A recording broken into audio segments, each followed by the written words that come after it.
में घटाटोप अंधेरे में चिराग जलाने की हिम्मत करने वाली आज के इस इफ्तिताही तकरीब के सदर हम सबों के बहुत ही मोहसिन और मुरब्बी सियासतदान और सेकुलरिज्म के बड़े अलमबरदार जनाब आदरणीय उदय नारायण चौधरी साहब, साबिक स्पीकर बिहार असम्बली, आज की इस महफिल में मौजूद और इस तहरीक को आगे बढ़ाने वाले सभी साथियों, बिलखुसूस जनाब भाई अशफाक रहमान साहब, जनाब साजिद अली ख़ान साहब, रिटायर्ड आईजी जनाब अब्दुल्ला साहब, बिरादर जनाब इजहार आलम साहब, वो जनाब निहालुद्दीन साहब साबिक MLA, जनाब भाई रंजीत राणा साहब, अवैस अंबर साहब, भाई जौहर साहब, भाई जनाब सिराज अनवर साहब, बारी आज़मी साहब, जनाब अमानत हुसैन साहब, मौलाना अमानत हुसैन साहब, और इस तंजीम को, इसकी रूपरेखा को ठीक करने वाले जनाब असलम जावेदा साहब, आज की महफिल की नज़ामत कर रहे और इस दावत को आम करने में अपना नुमाया रोल अदा करने वाले जनाब भाई मसीहुद्दीन साहब, वकला हजरात, मोहतरम ख़वातीन, सहाफ़ियों और समाज के दीगर ज़िम्मेदारों, मुझे बेइंतहा खुशी हो रही है जिस तरह से रेगिस्तान में महीनों का प्यासा आदमी को पानी मिल जाए, जैसे किसी माँ को उसका खोया हुआ बेटा मिल जाए, जो मुसरत होती है, यकीनन वो मुसरत मुझे आज हो रही है कि हम लोग एक ऐसे संगठन को बनाने में सफल और कामयाब हुए हैं जिसकी उस वक्त समाज को बड़ी ज़रूरत है। यूँ तो मैं MLA हूँ, कोई कारोबारी हैं, कोई साबिक लीडर हैं, अपने अपने आप में सारे लोग काम कर रहे हैं, लेकिन इस वक्त जब हुकूमत खुद इंसाफ का गला घोटती हो, जब अदालतों में इंसाफ बिकने लगे, जब पुलिस गुंडागर्दी का साथ देने लगे और जब सहाफत सिमट कर मुट्ठी भर दौलतमंदों के हाथ में कठपुतली बन जाए, ऐसे वक्त में बड़ी ज़रूरत पड़ती है समाज के उस जिंदा जावेद लोगों के लिए जिन लोगों के सीने में इंसानी दिल है। एक इंसान है जो कत्ल करता है, ये कत्ल को देखकर तमाशाई बना हुआ है, एक का कत्ल हो रहा है, ये कातिल है, एक तमाशा भी है। जिसका कत्ल हुआ वो मजलूम तो है, जिसने कत्ल किया वो जालिम तो है, लेकिन ताकत रहते हुए जिसने जुल्म को न रोका वो भी जालिम से कम नहीं है। और आज का समाज कहीं न कहीं इस जुल्म का शिकार है। एक साहब ने बड़ी अच्छी बात कही, समाज कभी भी चोर उचक्के और शराबियों से नहीं बिगड़ता, समाज का दानिश्वर तबका जब जब किनारा कस हो जाता है समाज बिगड़ जाता है। आज के इस भौतिक लक्ष्य की प्राप्ति के संसार में, आज के मादी हुसूल की दुनिया में हर कोई अपनी निजी जिंदगी, अपने खानदान, अपने बच्चे की तलाश में है, सुकून की तलाश में। और सुकून किसी आसियाने में नहीं मिल सकता अगर चमन को आग लग गई हो। तो हर कोई हम सुकून तलाश कर रहे हैं, लेकिन हर कोई, आज आप बड़े हों, आप नेता हों, लेकिन आज हिंदुस्तान का जो माहौल बन गया है, जब आपका बेटा, जब आपकी बीवी, आपका शौहर एक गंतव्य से दूसरी जगह पर जाना चाहता है, तो जब तक वो खैरियत से नहीं पहुंच जाता दिल सबका धड़कता है।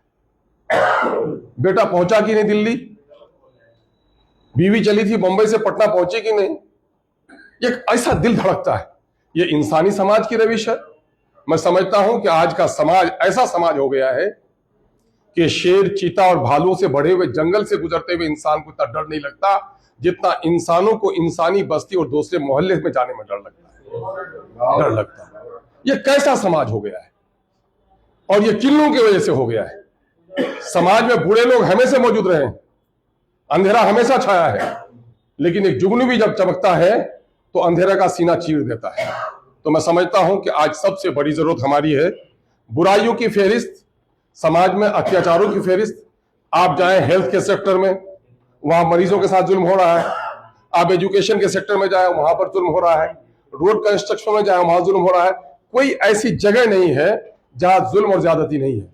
हम सारी लड़ाई नहीं लड़ सकते। ये जमाना वो jack of all trade master of none का नहीं है, जैक ऑफ ऑल ट्रेड और मास्टर ऑफ वन का होना जरूरी है कि हम सारे शोबे पर अपनी नजर रखेंगे, लेकिन हम अपने स्पेशलाइज्ड सेक्टर में हम काम करेंगे। और हमारा काम यह है, अच्छी बात कही मौलाना साहब ने, कि हम मजहबी, समाजी, नस्ली कोई तंजीम नहीं बना रहे हैं। हम खालिसतन एक इंसानी बेहतरी की तंजीम बना रहे हैं। और अमन सबकी जरूरत है, जुल्म सबकी बस्ती में है, चाहे वो ब्राह्मण हो, चाहे वो दलित हो, चाहे हिंदू हो, चाहे मुसलमान हो, गोरा हो या काला हो, पीस सबकी जरूरत है। और इसको कायम करने के लिए जब तक इंसाफ कायम नहीं होगा, बड़ा अच्छा किया हमारे तंजीम के लोगों ने कि जो लोगों आपके सामने में है वो बड़ा अलामती है। हम इंसाफ की तलाश करते हैं, लेकिन जाहिर है अमन की तलाश करते हैं। हम तरक्की के ख्वाह हैं। हम लोगों ने बार बार इस जुमले को कहा है कि कभी भी लक्ष्मी जो आती है तो वो कैसे आती है? लक्ष्मी उस वक्त तक नहीं आ सकती जब तक कि समाज में इंसाफ कायम नहीं हो। और जब तक इंसाफ कायम नहीं होगा, अमन कायम नहीं होगा, और अमन कायम होगा तभी उस मुल्क की तरक्की होगी। तो अमन का कयाम हर शहरी की, हर इंसानी समाज की जिम्मेदारी है। और इस वक्त अमन के कयाम के लिए जिन लोगों को काम करना चाहिए था, वो सारी जो एजेंसियां हैं वो कहीं ना कहीं बीमार हो गई। हुकूमत पाने के लिए, इलेक्शन एक बार जीते हैं, दोबारा जीतने के लिए जुल्म कराना हो तो जुल्म करा देंगे, अमन की बात करनी हो तो अमन करा देंगे। मुझे माफ कीजिएगा, हरचंद के मेरा ताल्लुक सियासी बस्ती से है। इस वक्त सियासी बस्ती दोगलेपन का शिकार है, और कहीं ना कहीं जो अखलाकी जो हमारी तंजीमें हैं, मजहबी तंजीमें हैं, उससे भी बड़ी तवक्को हम नहीं कर सकते। क्योंकि अब ये लोग इंसानियत की बात कम कर पाते हैं, अपने मोहल्ले की बात, अपने मसलब की बात, अपने मकतबे फिक्र की बात करते हैं। और मुझे माफ कीजिए, कह लेने दीजिए कि अब दीन की दावत तो कम दे रहे हैं, मसलकों की दावत ज्यादा देने लगे हैं, इंसानियत की दावत कम देने लगे हैं, अपने समाज की बात ज्यादा करने लगे हैं। तो ऐसे समाज में उठ खड़ा होना हम सब की जिम्मेदारी है। यही वजह है हम बड़े लायक मुबारकबाद है आज हमारा इतना संतुलित है ये कारवां कि अगर कांग्रेस का नाम ले तो आदमी पारी साहब, अगर जदयू का नाम ले तो साजिद अली खान साहब है, राजद का नाम ले तो निहालुद्दीन साहब है, अगर एक सेकुलर लीडर का काम है और राजद के एक बड़े कद्दावर लीडर का, जिनको राजद और जदयू सभी जगह का तजुर्बा है, वो हम सबों के अध्यक्ष बने हुए हैं। इससे अच्छी कमेटी और नहीं बन सकती। ये सारे यकीनन है कि इंसानी कदरों को लेकर हम आगे बढ़ेंगे। और हम दलित, अगड़े, पिछड़े सब इंसान हैं। मेरा व्यक्तिगत तौर पर यह विश्वास है, और मैं समझता हूं इस विश्वास के बहुत लोग समर्थन करेंगे कि हम में से कुछ लोग हो सकते हैं एथिस्ट हो सकते हैं, ईश्वर को नहीं मानते होंगे, कुछ लोग कई ईश्वर को मानते होंगे, लेकिन मेरा जो अपना विश्वास है वो विश्वास ये है कि इस संसार का ईश्वर मैं एक मानता हूं, और सारे इंसानों को एक ही माँ बाप की मैं संतान समझता हूं, है ना। उसका रंग, उसका नस्ल, उसका जात कुछ हो सकता है, लेकिन हम लोग सब इंसानी बुनियादी तौर पर एक हैं। और इस वक्त जो अत्याचार हो रहा है पिछले 2-3 सालों के दरमियान में, चाहे हिना की इस्मत लूटी हो, चाहे अतर की गर्दन कटी हो, चाहे कुरैशी मारा गया हो, अभी रमजानुल मुबारक के मौके से एक औरत को पेशाब में शराब मिलाकर पिला दिया गया। ये इंसानी समाज है। परसों वकील नाम से एक लड़के का वहां पर अभी लिंचिंग हो गई है बेगूसराय में। कोई ऐसा दिन नहीं है, सुबह के अखबार की कोई सुर्खी ऐसी नहीं है जो इंसानी खून से रंगी हुई सुर्खी ना हो। तो इस समाज में हम चैन से अगर बैठते हैं, इन मुश्किलात को देखकर भी कोई कहता हो कि मेरे सीने में इंसानी दिल है, वो इंसानी दिल नहीं है। इन गमनाक हालात में अगर वो हरकत में नहीं है, यकीनन है उस शख्स का सीने में जो है वो पत्थर का सिल है, अगर आज वो कुछ करने के लिए तैयार नहीं है। मेरे दोस्त ने बड़ा अच्छा वो कहा कि ज़ब्त की कुव्वत न होगी, हालात गम जब सुनोगे, उससे बेहतर है कि चुप ही रहूं मैं, वरना सुनते ही तुम रो पड़ोगे। अगर बिहार के जो हालात हुए हैं, अगर एक एक को उनको पूरे तफसील के साथ पेश किया जाए, मैं नहीं समझता हूं कि किसी की आंखों से आंसू बहने से रुक जाएगा। आप रोएंगे। क्या हम जगेंगे उस वक्त जब मेरे घर पर, जब मेरी बेटी की आबरू लूटे, जब मेरे बाप के गर्दन पर कोई हाथ रखे? यकीन जानिए, जब दूसरों के इंसाफ के लिए कोई उठता है तो कुदरत उसके लिए इंसाफ का माहौल बना देता है। अगर आप खुद अपने आप से बचना चाहते हैं तो आज कदम आगे बढ़ाइए ताकि जालिम आपके घर का रास्ता न देख सके। ये तंजीम चूंकि इंसाफ के लिए उठी है, तो अदालत में तो हम इंसाफ कहते हैं, जुल्म भी कर दे तब भी मजबूरी में कहना है इस शहर में रहना है, तो हाथी चूहा हाथी ले चले, हाँ जी, तो मजबूरी में भी हमको कहना है अदालत की इज्जत लाजिम है, हम कहेंगे। लेकिन आज अदालतों में इतने फैसले बाकी हैं। अगर पुलिस थाना बंद नहीं है, हॉस्पिटल में कोई छुट्टी नहीं है तो सबसे ज्यादा बीमारी अदालत में है, अदालत में भी छुट्टी नहीं होनी चाहिए।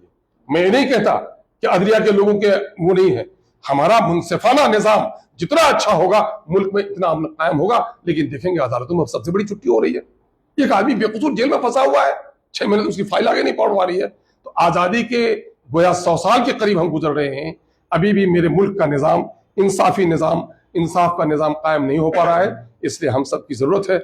मैं एक बात नसीहत तो नहीं कर सकता, अलबत्ता मैं गुजारिश करूंगा कि इंसाफ के कदम उठाने वालों को सबसे पहले अपनी जात से इंसाफ करना पड़ेगा। मैंने एक बार गांधी मैदान में एक जुमला कह दिया तो बड़े रंज हो गए थे।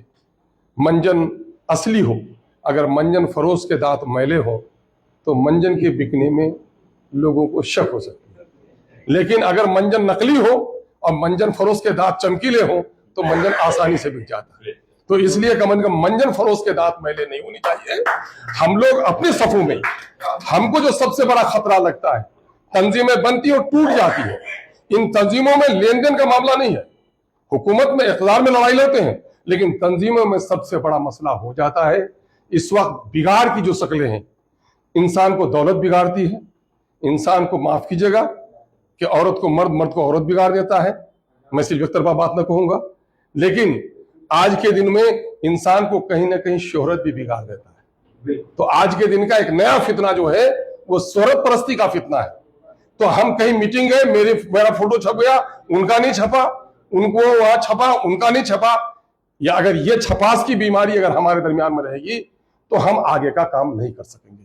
खुदा के वास्ते ये काम उन्हीं का है जो पित्तामारी का काम करे, जो काम करे जिनका नाम ना आए। हमको मकसद, अगर वाकईतन मकसद है, अखलास है, दिल में ईमानदार है आप कि ये काम जरूरी है, तो मेरा नाम ना आए, मुझको गालियां भी सुननी पड़े। हम लोग कभी कभी कहते हैं कि जाओ फला नेता का ज्यादा हुआ है, हम लोग मुखालिफ हैं, हमको गालियां देकर भी पंचायती हल हो जाए तो पंचायती हल करा लेना। मामला ये है कि हमको पित्तामारी के साथ काम करना चाहिए। और ये दिल की चंद ऐसी बातें थी जिनसे पाला पड़ता। इस वक्त गलती से ऐसा हुआ है कि मेरी पार्टी ऐसी है कि बिहार में कहीं भी घर जले, कहीं भी दिल जले, कहीं भी हादसा हो तो सबसे पहले न जाने क्यों हम लोग को लोग खबर कर देते हैं। और जब उनकी दर्द भरी आवाज़ सुनता हूँ तो बड़ा बेचैन हो जाता हूँ।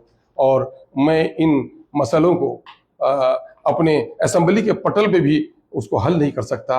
तो ज़रूरत इस बात की है कि इस तरह के मसाइल के हल के लिए ये तंजीम फ़ाल हो। मैं उम्मीद करता हूँ कि बिहार ने बहुत सारे मामले में दुनिया को रुख दिखाया है। इस वक्त मुल्क की सबसे बड़ी ज़रूरत अगर वो है, इस वक्त सियासत में लोगों ने, कभी गुंडों ने कैप्चर किया आपके बैलेट्स को, कभी पैसे बांटे गए, लेकिन आज जो सबसे बड़ा मसला है वो मजहबी जुनून का मसला है। मजहब के नाम पर लोगों को तोड़कर, मजहब के नाम पर गैर जरूरी तौर पर भी लिंचिंग्स किए जाते हैं, ताकि उसके जरिए से न जाने क्यों।